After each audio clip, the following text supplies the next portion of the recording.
ہم نکلتے نہیں ہیں. آج ظلم ہو رہا ہے. اگر ہم آواز نہیں اٹھائیں گے نا تو یاد رکھیے گا کوئی ہماری آواز نہیں اٹھائے گا. سب سے بڑی بات میرا ظالم کا ساتھ دینے والا ظالم ہو. یہ چیز اگر آپ یاد کر لیں تو قیامت کو یاد رکھیے. حضرت صالح کی قوم اسی لیے تباہ و برباد ہوئی تھی. ظلم کا ساتھ دینے والا ہمیشہ ظالم کے علاقے کچھ بھی کر لے. آج کچھ بھی کر لے. خاموشی توڑنی ہے. ظلم کے خلاف آواز اٹھانی ہے. آپ لوگوں کے بھی گھر میں مائیں بہنیں ہمارے بچوں کا بچے مستقبل ہم پہ ظلم کرنے سے پہلے ایک دفعہ سوچ لینا کہ یہ بھی ہمارے پاکستانی بھائی ہیں. اپنے حق کے لیے اور جنسیتوار مت کریں مت کریں. بس کریں. ہمارا بچہ مر گیا.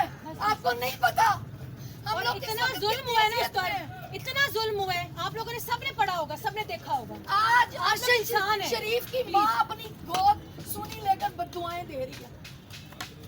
اس کی ماں کو دیکھو اس کا کیا حال ہے. ہم نہیں چاہتے کہ آپ کی مائیں بھی ایسے روئیں اور ہم بھی اپنے بچوں کے لیے ایسے ہی روئیں.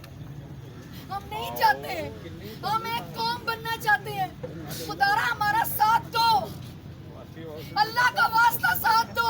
اگر آپ سب کھڑے ہو جائیں نا ان کے ہی خلاف تو یقین کریں یہ خود آگے نہیں آئے گی. آپ لوگوں کو آگے کرتے ہیں تاکہ آپ لوگوں کو مار پڑے اور ہم لوگ مرے.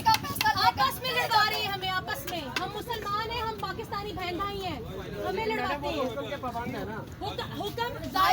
دینا حکم اللہ کا.